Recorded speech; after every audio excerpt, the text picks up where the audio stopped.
Evangelho de Marcos, capítulo 7, verso 20 ao 23. Você que está aí com a Bíblia, abra no nome de Jesus, aleluia. Passagem clássica das Escrituras, onde Jesus fala a respeito da tradição dos anciãos. E diz assim o texto, Marcos 7, 20 ao 23. Jesus falando com os seus discípulos a respeito de uma parábola que ele havia acabado de dizer. Verso 20. E dizia: o que sai da pessoa, isso é o que a contamina, porque de dentro do coração das pessoas é que procedem os maus pensamentos, as imoralidades sexuais, os furtos, os homicídios, os adultérios, a avareza, as maldades, o engano, a libertinagem, a inveja, a blasfêmia, o orgulho, a falta de juízo. Todos estes males vêm de dentro e contaminam a pessoa. Amém? Deixa a sua Bíblia aberta aí. Alguém providencia água aqui para o altar, para mim. E hoje, irmãos, nós vamos começar uma série de mensagens que tem por tema questões a respeito do pecado e da salvação. Amém? Questões a respeito do pecado e da salvação. Repita após mim: questões a respeito do pecado e da salvação. Amém? O objetivo dessa série é definirmos a nossa hamartiologia e a nossa soteriologia aqui nesta igreja. E eu sei que, antes de mais nada, eu preciso começar definindo para os irmãos o significado destas duas palavras. Então, a palavra hamartiologia, diga comigo, hamartiologia. Mais alto, hamartiologia. A palavra hamartiologia simplesmente significa hamartia, erro, e logos, estudo. Ou seja, é a parte da teologia cristã que estuda o pecado, a sua natureza, a sua origem e as suas consequências. Amém? A próxima palavra é a palavra soteriologia. Repita após mim: soteriologia. Não. Você pode fazer melhor. Repita após mim: soteriologia. Sotérios significa salvação. Logos significa estudo. Então, soteriologia, parte da teologia cristã que trata da doutrina da salvação. Salvação do homem por meio de Jesus Cristo. Então, quando eu começo uma série chamada Questões a respeito do pecado e da salvação, você vai entender que esta série de mensagens é para definir o que esta igreja crê com relação à doutrina do pecado, a hamartiologia, e com relação à doutrina da salvação, a soteriologia. Amém? Amém? Então, nessa série de mensagens, nós vamos aprender, irmãos e irmãs, sobre as diferentes perspectivas cristãs a respeito do pecado e da salvação, para a gente poder definir aqui nesta igreja, para a gente poder definir como igreja local, o que nós cremos, como nós cremos, com respeito a essas duas doutrinas. Quais doutrinas? A doutrina do pecado e a doutrina da salvação. Amém? Estão comigo? E como foi na série passada? Quem é que lembra da série passada? Não lembram nada da série passada? Eu passei 10 semanas pregando, vocês não lembram nada? Como foi na série passada? Sobre o que eu falei da série passada? O arrebatamento e o anseio pelo dia do Senhor. Muito bem, irmão. Então, assim como foi na série passada, nós vamos também começar nesta série, ou seja, vamos começar com um pouco de história da igreja e de história da doutrina cristã.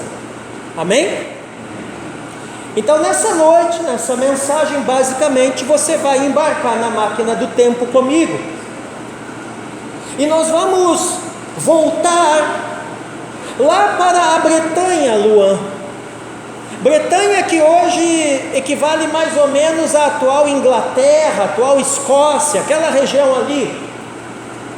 Nós vamos embarcar na máquina do tempo, Marlene, e voltar lá para a Bretanha entre os séculos 4 e 5 depois de Cristo, e nós vamos começar falando de um monge chamado Pelágio. Diga comigo, Pelágio. Pelágio. É o período dos pais da igreja, e esse monge chamado Pelágio, diga mais uma vez, Pelágio, começou a ensinar às igrejas, irmã Milene, uma doutrina meio esquisita. Pelágio, irmã Sueli, começou a dizer para os irmãos, lá naquela época, entre os séculos 4 e 5 depois de Cristo, ou seja, nós estamos falando aí de algo entre os anos 300 e 400, alguma coisa.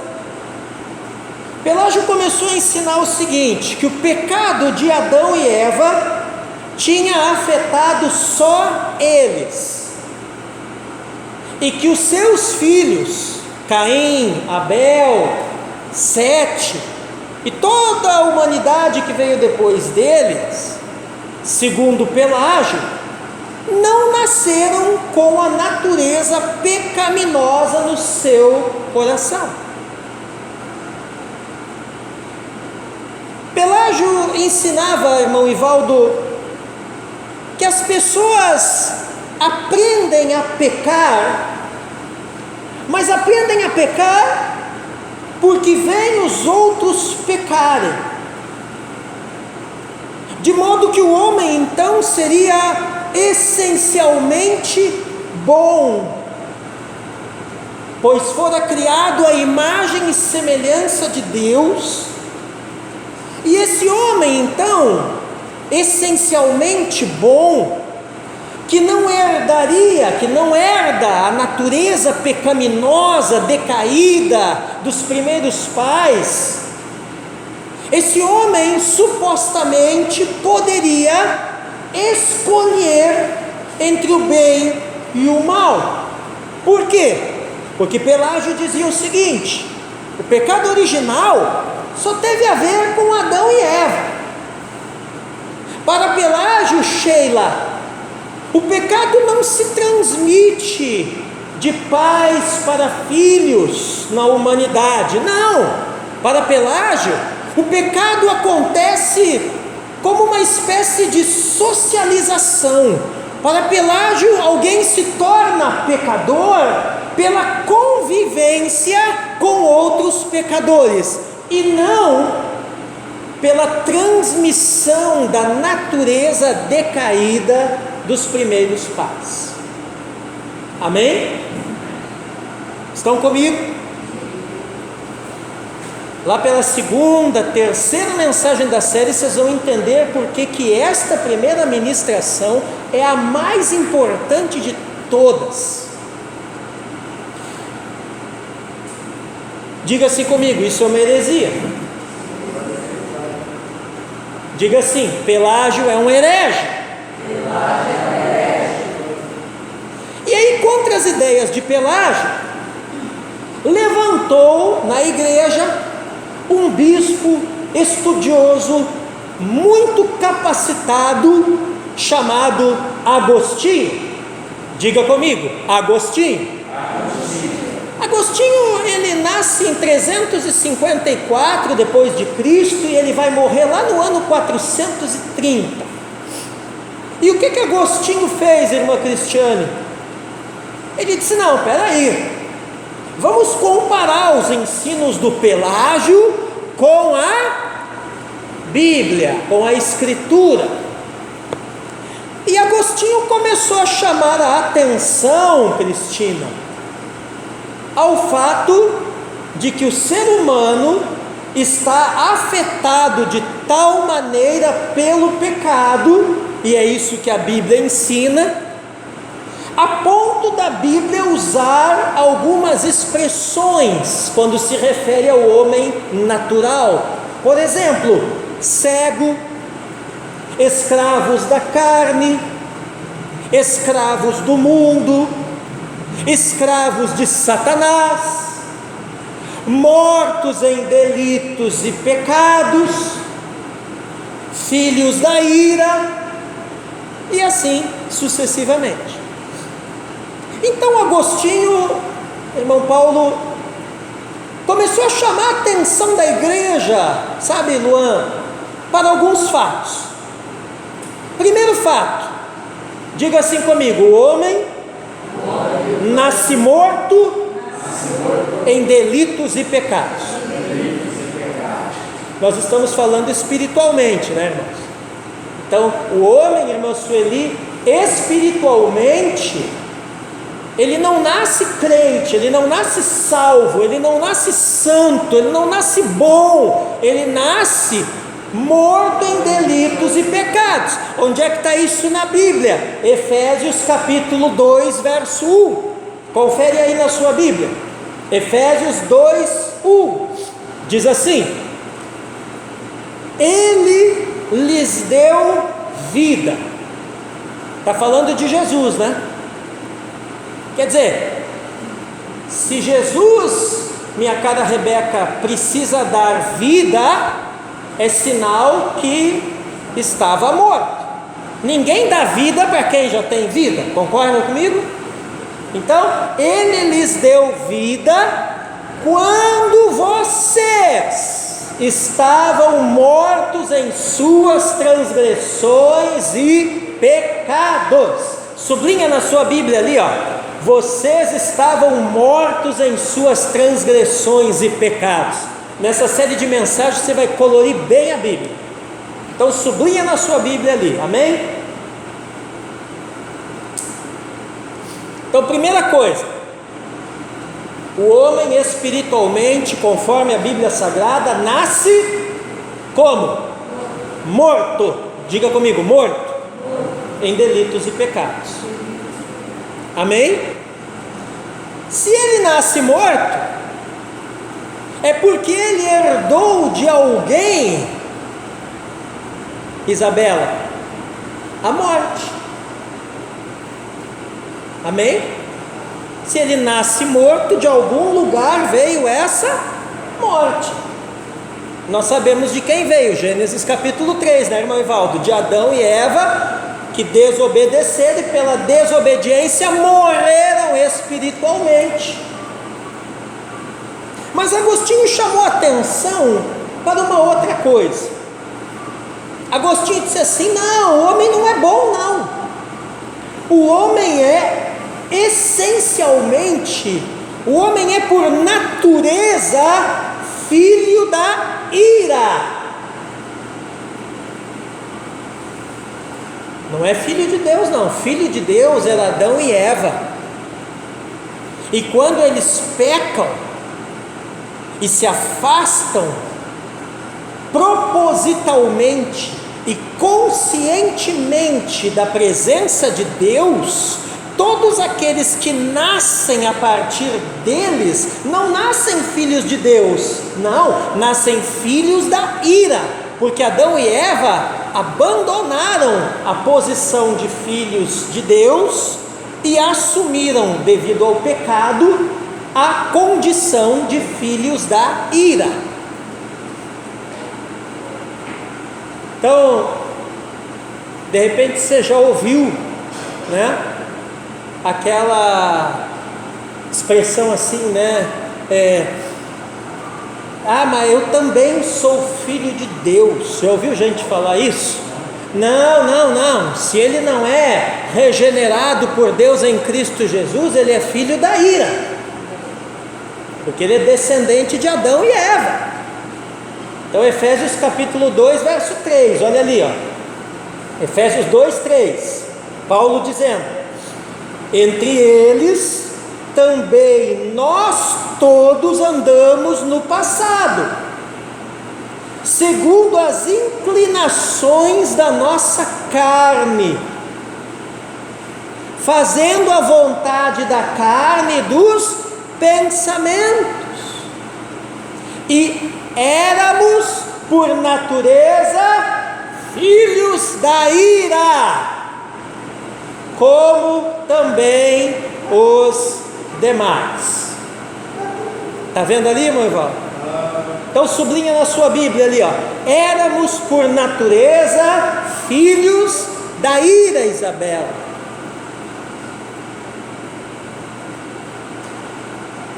E Agostinho, irmã Joseli, também chamou atenção para um outro ponto. Diga assim após mim: o homem é escravo do pecado. Então olha só, primeiro, né, morto em delitos e pecados. Segundo, filho da ira por natureza. Terceiro, escravo do pecado. Romanos 6,17. Dá uma conferida aí na sua Bíblia. Romanos 6,17. Paulo vai dizer assim, Romanos 6,17: mas graças a Deus, que tendo sido escravos do pecado, vocês vieram a obedecer de coração a forma de doutrina a que foram entregues. Amém? Então sublinha esse versículo ali, as palavras escravos do pecado. Paulo está dizendo assim: olha, vocês eram escravos do pecado, só que quando vocês receberam a doutrina, amém? Então Paulo fazia com a igreja de Roma a mesma coisa que eu estou fazendo aqui com os irmãos, a mesma coisa que Agostinho fez lá na sua geração, ou seja, eles iam passando para a igreja a forma de doutrina, como se crê corretamente. Olha, é assim. Amém? E Agostinho chamou a atenção, irmã Cristiane, também de uma outra coisa, que a natureza decaída do homem escraviza o homem para viver em insensatez. O que é alguém insensato? É alguém miolo mole, cabeça de vento, né? A natureza caída do homem o escraviza para viver em insensatez, em desobediência, em maldade, em inveja e em ódio. Isso parece bom para você? Não. Então Pelágio estava redondamente enganado. E não foi Agostinho que disse. Agostinho só mostrou na Bíblia. É a Bíblia que diz. Tito, capítulo 3, verso 3. Confere aí na sua Bíblia, meu irmão. Tito, capítulo 3, verso 3. Está escrito assim, ó: pois nós também, no passado, éramos insensatos, desobedientes, desgarrados, escravos de todo tipo de paixões e prazeres, vivendo em maldade e inveja, sendo odiados e odiando-nos uns aos outros. Então, como é que é o homem aqui, segundo Tito capítulo 3, verso 3? O homem natural, né? O homem sem Cristo, como é que ele é? Do mesmo jeitinho que você e eu éramos antes de conhecer Jesus, ou seja, ele é insensato, desobediente, desgarrado, escravo. Um escravo faz o que quer, sim ou não? Um escravo faz o que quer, sim ou não? Não, ele faz aquilo que o seu dono manda, não é verdade? É. Então, se o dono do homem é o pecado, ele vai fazer o que o pecado manda. Escravos de todo tipo de paixões e prazeres, vai sublinhando aí na sua Bíblia, vivendo em maldade e inveja, e sendo odiados e odiando-nos uns aos outros. Ódio não combina com o crente. Ódio é coisa da natureza decaída do homem natural, do filho da ira, do descendente de Adão e Eva. Amém? Quer dizer que o homem natural, irmãos, está cheio apenas de tudo aquilo que é mal.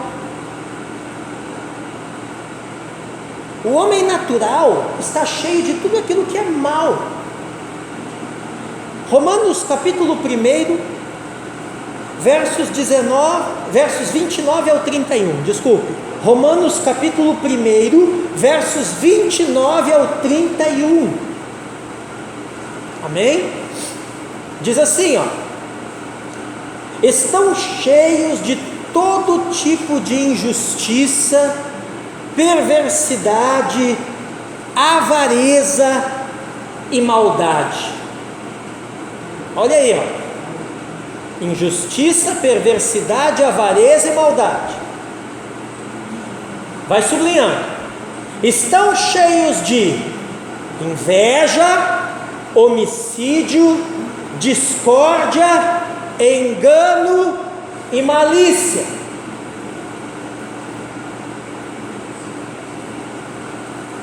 4 antes, mais 5 agora, já deu 9 características do homem natural. Continua: são difamadores, caluniadores, inimigos de Deus, insolentes, arrogantes, orgulhosos, inventores de males, desobedientes aos pais. Você que é filho, filha, desobediência ao pai não é coisa de convertido, ao pai e à mãe. É coisa do homem natural, do filho da ira, do descendente de Adão e Eva. Insensatos, desleais, já deu 10, hein? Sem afeição natural e sem misericórdia. 12 com mais 9, 21 características do homem natural. Quantas dessas 21 são boas? 0. Amém? Então, agora que você já deu uma passeada na Bíblia comigo, volta para a máquina do tempo. Diga para o irmão que está do seu lado aí: volta para a máquina do tempo. Nossa, não querem viajar no tempo. Vamos lá, irmão, acorda. Diga aí: volta para a máquina do tempo. Aleluia. Então, a partir daí, os teólogos da igreja se reuniram Amém? Sabe o que falta hoje, irmão Paulo, na nossa geração? Falta teólogos na igreja. Infelizmente, não podemos generalizar, mas infelizmente, muitas das lideranças que nós vemos por aí são um verdadeiro zero à esquerda em Bíblia e em teologia, e é por isso que tudo quanto é sujeira, tudo quanto é porcaria, tudo quanto é heresia tem invadido, infelizmente, muitas igrejas aí. Mas nessa época aqui não era assim não.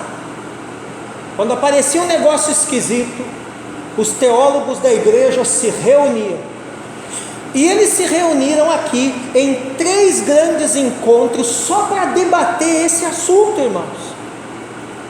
Esses encontros teológicos são chamados na história da igreja de concílios. Diga comigo, concílios. Então o primeiro grande encontro para debater se era Pelágio ou Agostinho que estava com a razão, aconteceu no norte da África, na cidade de Cartago, no ano 418 depois de Cristo. Só que eles entenderam que tinha que debater mais o assunto. Então, no ano 431 depois de Cristo, eles fazem outro concílio, dessa vez na Ásia Menor, atual Turquia, na cidade de Éfeso. E um terceiro concílio vai acontecer mais tarde, bem mais tarde, quase 100 anos mais tarde, na França, na cidade de Orange, no ano 529 depois de Cristo. E em todos esses concílios, essa doutrina de Pelágio foi considerada herética, perigosa e reprovada pelas igrejas.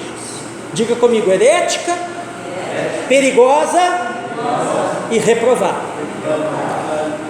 Mas o problema, Marlene, é que o pelagianismo, como ficou conhecido, o pelagianismo, apesar de condenado, nunca foi totalmente banido da igreja.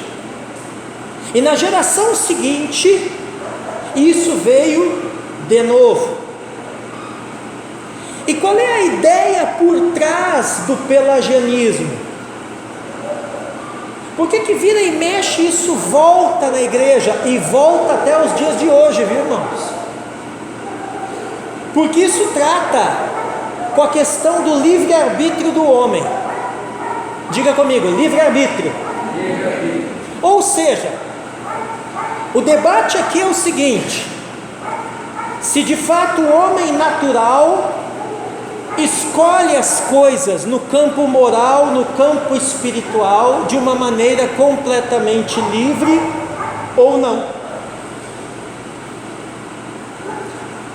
O debate envolvendo o pelagianismo é se o homem, apesar de morto em delitos e pecados, de alguma forma teria algo de bom em si que o capacitasse a escolher Deus, a decidir por Deus, a querer Deus. Então Pelágio dizia que sim, o homem podia escolher ou não Deus, podia escolher ou não pecar. Agostinho dizia que não.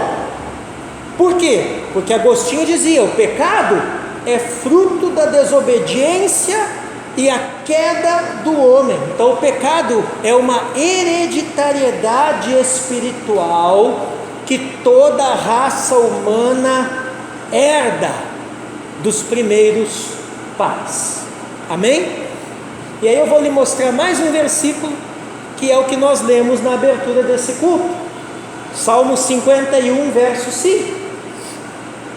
Salmo 51, verso 5 diz assim, ó irmãos: eu nasci na iniquidade. O salmista Davi falando. Então como é que ele nasceu? Na iniquidade. E em pecado me concebeu a minha mãe. Não é que a mãe de Davi aqui estava cometendo algum pecado quando ela estava dando à luz. Não é disso que está falando o versículo. Ele está falando, irmã Cristiane, da maneira como ele como um homem natural, veio ao mundo, concebido por sua mãe, com uma natureza pecaminosa, com uma natureza iníqua. Amém, irmãos?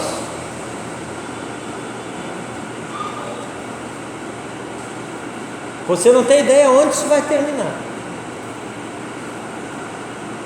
Então o homem não é livre. Por quê? Porque o pecado o afetou de tal maneira que qualquer decisão que o homem sem Cristo, que o homem natural venha tomar, sempre será inclinada para o mal.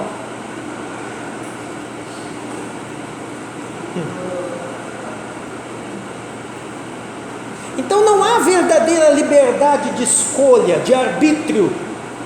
Por quê? Porque se o homem é deixado à sua própria escolha, irmão grego, ele sempre escolhe para o lado errado, ele sempre vai escolher contra Deus e a favor do pecado. Por quê? Porque essa é a sua natureza.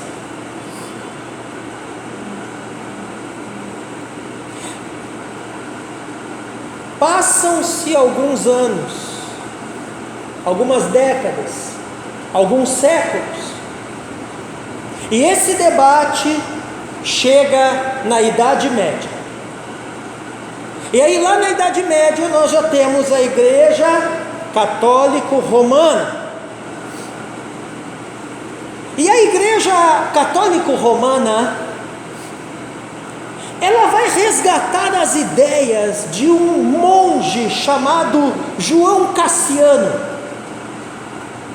Você nunca ouviu falar dessa gente, né? É só aqui na nossa igreja, irmão. Aleluia.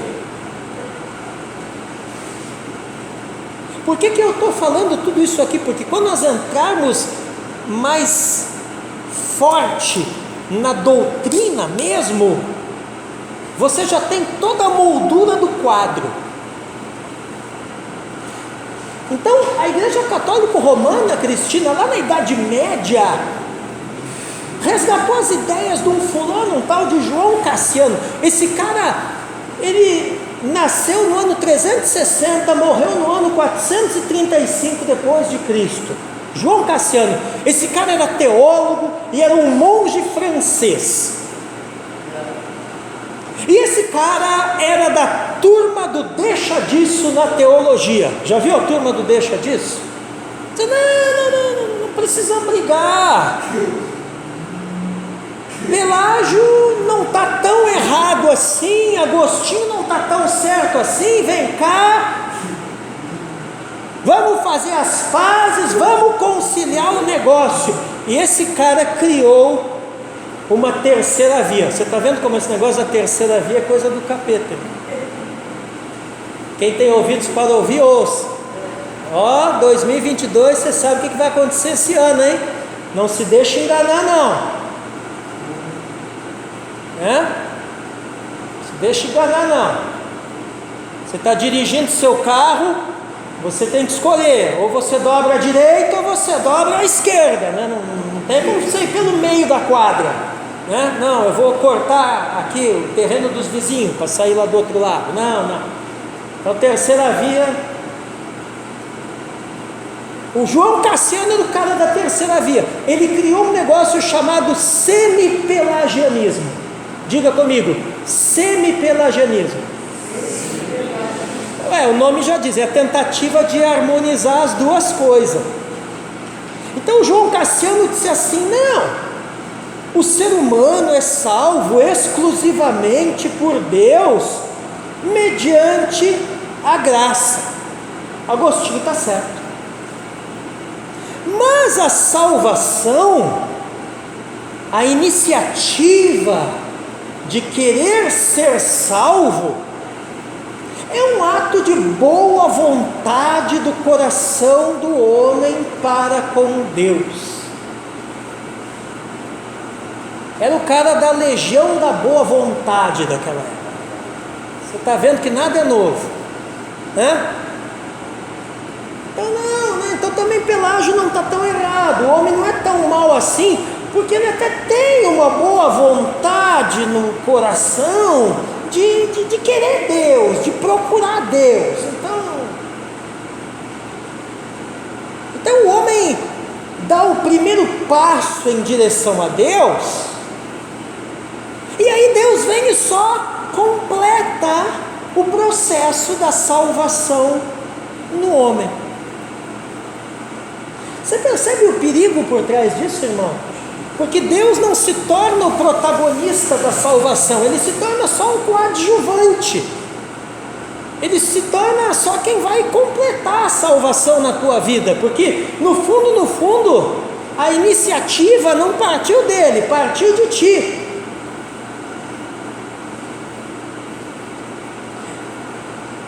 Eu não sei se vocês estão se dando conta, porque vocês estão me olhando com uma cara,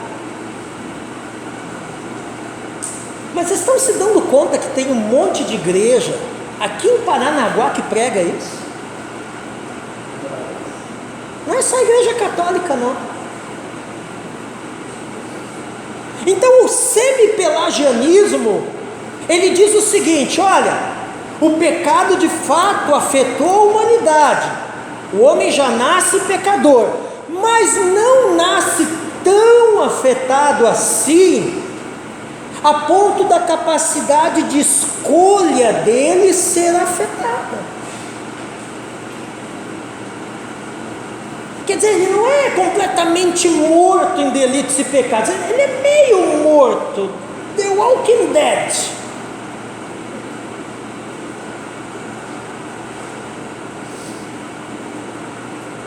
Então, ainda, segundo João Cassiano, haveria no ser humano um pouco da graça, um pouco do favor de Deus.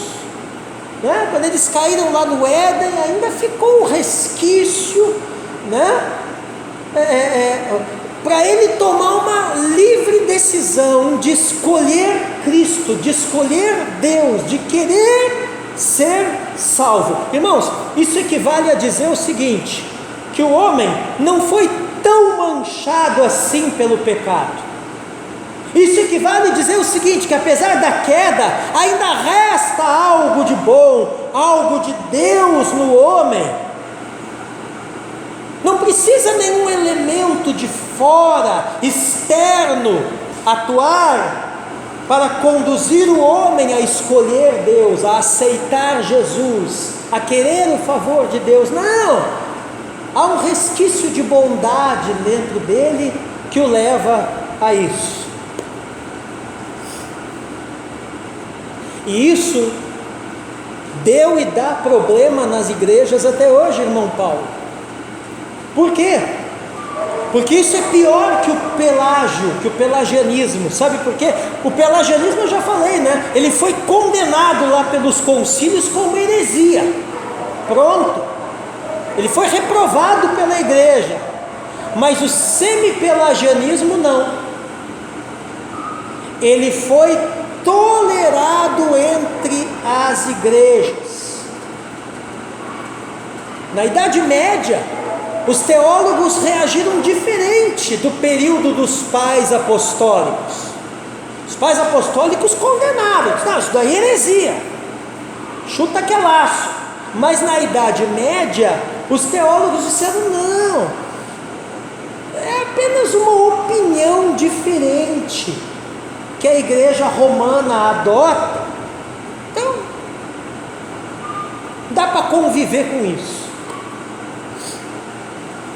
Mas isso não deu muito certo, E isso foi tolerado em nome de uma suposta paz no ambiente cristão. Lembra quando a Bíblia diz paz, paz, sem que haja paz? Foi o semi-pelagianismo. É um exemplo na história da doutrina, é um exemplo disso. Amém? E aí agora nós vamos avançar um pouco mais na nossa máquina do tempo nessa noite, irmãos. E nós vamos lá para a Reforma Protestante, lá para 1517. Em 1517 acontece a Reforma, E nesse período, Luan, acontece um debate famoso entre o pai da reforma, Martinho Lutero, né? Lutero viveu de 1483 a 1546, e aparece um outro cara. Vocês perceberam que cada período da história aparece as figuras, né? Primeiro foi Pelágio, depois foi João Cassiano, e no tempo da reforma aparece uma outra figura, um tal de Erasmo de Roterdã. Erasmo de Roterdã viveu de 1466 a 1536. Quem era esse Erasmo, Rebeca? Era um católico praticante, mas que simpatizava com as ideias de reformar a igreja. Amém, irmãos? Presta atenção. Então Erasmo dizia assim: não, é verdade, a igreja católica romana está precisando de uma reforma mesmo, Lutero está certo nisso. Então ele era simpatizante dos reformadores. Você conhece gente assim? O cara é de uma outra religião, ou até não tem religião nenhuma, simpatiza com os crentes. É os Erasmo da vida, né? E Erasmo permaneceu católico, mas chega um belo dia, irmão Paulo, que ele tem uma divergência com Lutero, e adivinha sobre qual assunto essa divergência aconteceu? Exatamente sobre o assunto de o homem ter ou não ter o livre-arbítrio para decidir por Deus, para decidir pela salvação. O Erasmo, adivinha o que ele era? Ele era semi-pelagiano. Aquele papinho, não, é morto de delitos e pecados, mas não está tão morto assim, né? Não está tão manchado assim, não está tão perdido assim, e tem lá um resquício, uma pequena luz cristina dentro do coração, que o leva a querer Jesus. Erasmo era semi-pelagiano, e Lutero seguia as ideias de quem? De Agostinho. Dizia: não existe nada, absolutamente nada de bom no homem natural, e se Deus não vier de fora para dentro salvá-lo, ele vai para o inferno com tripa e tudo. E aí teve um debate, Marlene, e desse debate surgiu um livro, no ano de 1524, o livro que Erasmo escreveu defendendo suas ideias. Esse livro tinha um título bonito, né? Erasmo era um orador, um bom escritor, e Erasmo botou o título no seu livro assim: do livre-arbítrio, defendendo lá as ideias semi-pelagianas. Só que um ano depois, Lutero escreve também um livro, adivinha para quê? Para responder às ideias de Erasmo. E Lutero tem um senso de humor muito interessante, por isso que eu gosto de ler Lutero, né? Glória a Deus, você tem um pastor que lê Lutero, viu, irmão? E Lutero escreveu um livro chamado assim, não é do livre-arbítrio não, ele escreveu assim: do servo-arbítrio. Quer dizer, entendeu, né? A jogadinha. O arbítrio, o desejo, não é livre não, como Erasmo disse, é servo. De quem? Do pecado. E aí Lutero responde nesse livro os argumentos de Erasmo, defende uma doutrina que eu vou pregar aqui na série, que é a doutrina da depravação total do homem, que o Agostinho defendia isso, e esse livro de Lutero foi traduzido para o português. Está aqui, ó, com o título Nascido escravo. Essa obra de Lutero é refutando, com base na história da igreja, na história da doutrina, as ideias de Pelágio, de João Cassiano e de Erasmo. Ideias que diziam o que mesmo? O homem não foi assim tão afetado pelo pecado, ele ainda tem capacidade de escolher livremente. Irmãos, isso não é verdade. Teologicamente, biblicamente, eu vou provar nessa série de mensagens. Então, a partir daí, toda a teologia reformada que nós adotamos aqui na nossa comunidade, quando alguém te perguntar qual é a linha da sua igreja, você responde assim: teologia reformada. Tá bom? Então, a partir daí, a teologia reformada que nós adotamos aqui na nossa igreja, na nossa comunidade, ela vem pelo pensamento de Lutero. Só que Lutero morre, e mais ou menos uns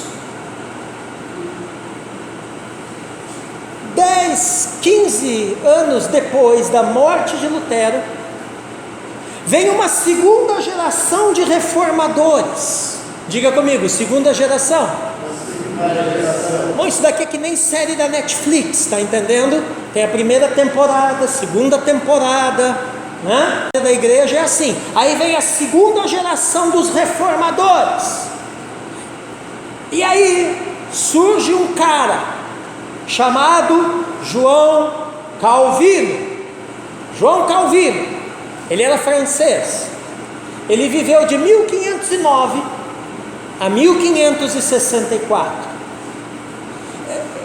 Foi mais ou menos a mesma época, assim, ó, Lutero era velho, Calvino era jovem. Então, só que eles nunca se encontraram, tá? Calvino é na França e depois lá em Genebra, Lutero é na região ali da Alemanha. Mas com a morte de Lutero, Calvino assume um papel de destaque nessa segunda geração dos reformadores. E o que você acha que Calvino fez? Ora, Calvino adotou o pensamento de Lutero, de Agostinho, de Paulo nas Escrituras, e Calvino insiste, dizendo: não, a cereja do bolo, para nós entender essa questão do livre-arbítrio, da salvação, da queda do homem, a cereja do bolo é a soberania de Deus. Deus é soberano sobre tudo, sobre todos, e Ele salva quem quer, como quer e quando quer, e também condena quem quer. E isso não faz dele injusto, porque Ele é Deus. Se um dia Deus deixar de ser completamente justo, Ele deixa de ser Deus. Muito bem. Então você está vendo que Calvino não inventou essas coisas.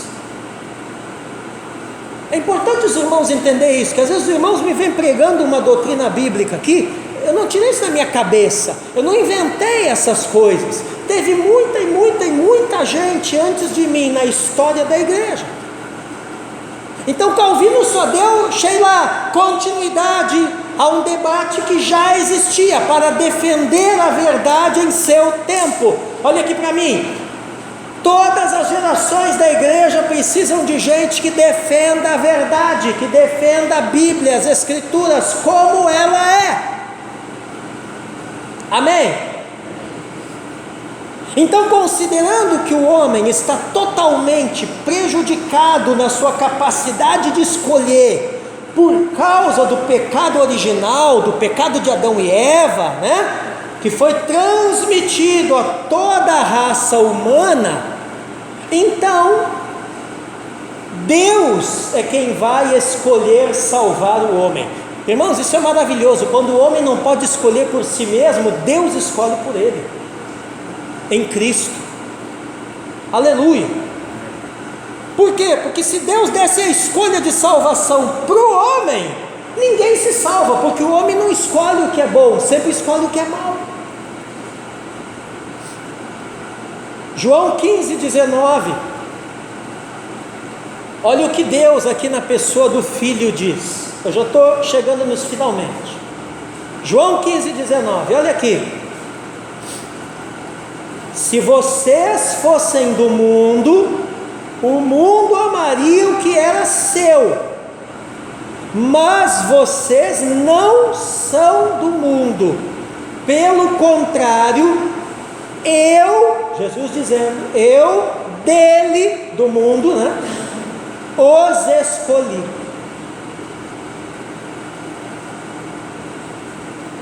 Então não foi você que escolheu Jesus, foi Jesus quem te escolheu. Mas a gente diz aceitar Jesus é uma mera força de expressão, porque antes de qualquer um de nós aqui ter aceitado Jesus, Luan, nós é quem fomos aceitos por Jesus. Eu não sei você, mas eu vou dar um glória a Deus.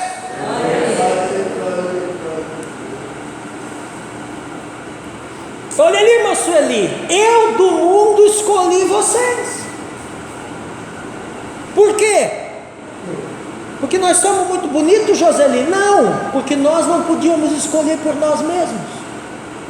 E ninguém pode.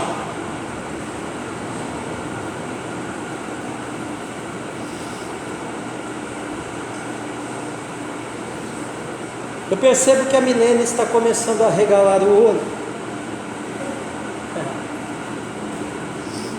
E aí Calvino elaborou, irmãos, um sistema de pensamento teológico, sabe? Calvino disse, não, vamos botar esse negócio em ordem agora, né?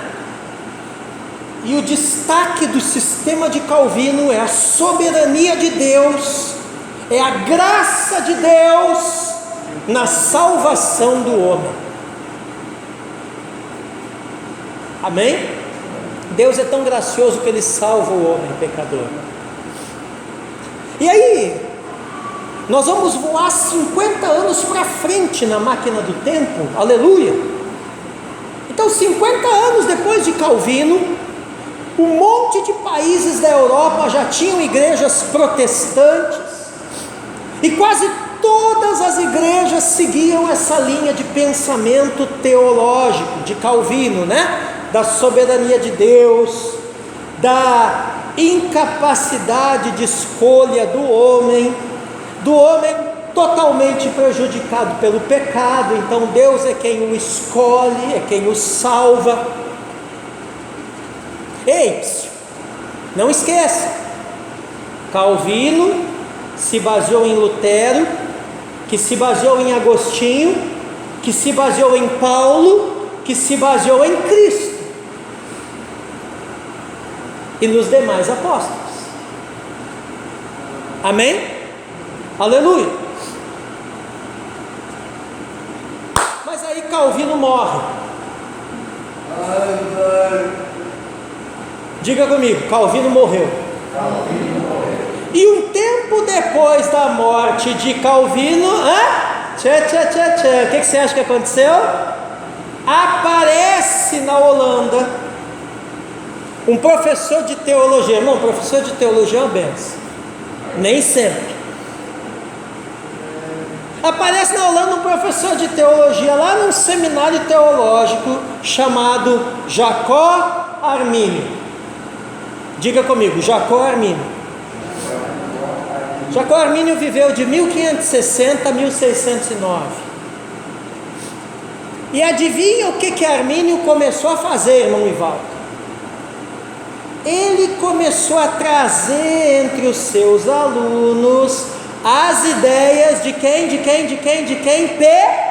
Pelágio.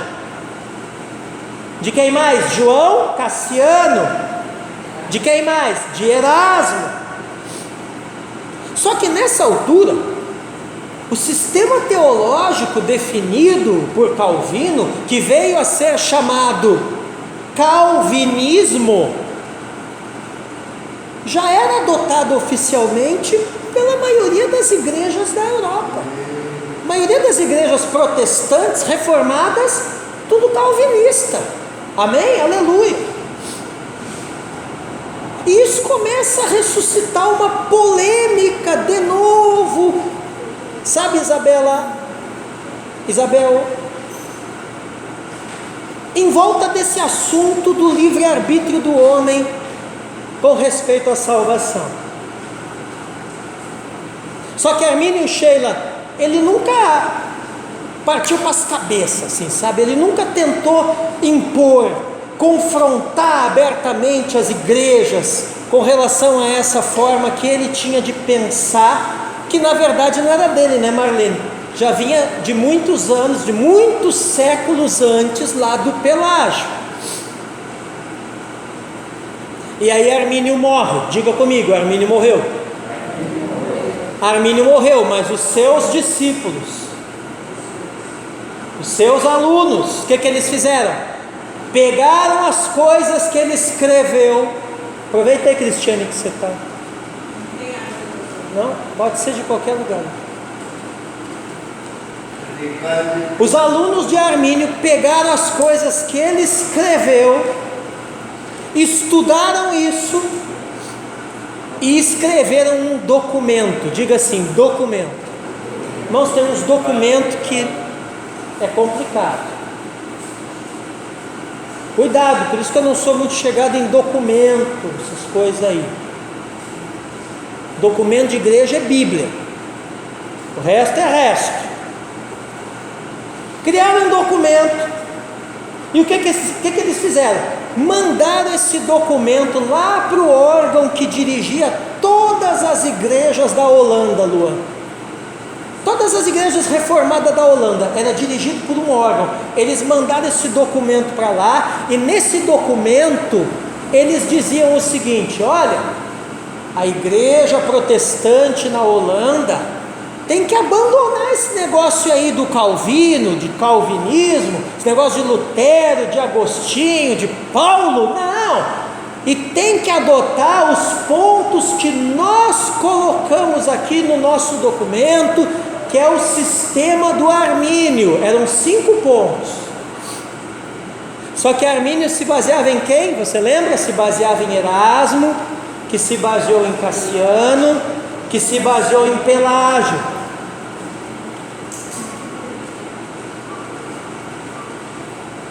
E a igreja reformada da Holanda, ela se reuniu e disse: não, nós não vamos adotar esse negócio, isso daí é heresia.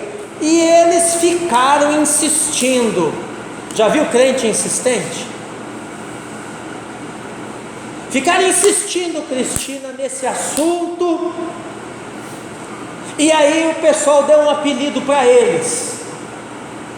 Eles foram apelidados, irmão Paulo, de remonstrantes. Diga comigo, remonstrantes. Quer dizer, o que é alguém remonstrante, irmão grego? É o cara que insiste em mostrar de novo,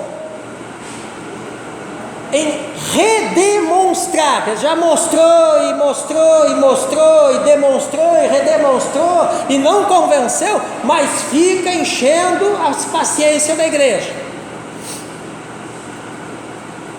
E eles basicamente queriam quantas coisas? 5. Amém? 5 coisas que nós vamos entender na próxima mensagem.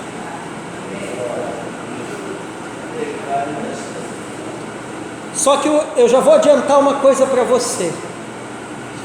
Essas 5 coisas que eles queriam acabaram se tornando uma influência na maneira que muitas igrejas hoje creem. Acabaram se tornando uma influência na maneira que muitas igrejas hoje entendem e pregam a doutrina do pecado e a doutrina da salvação.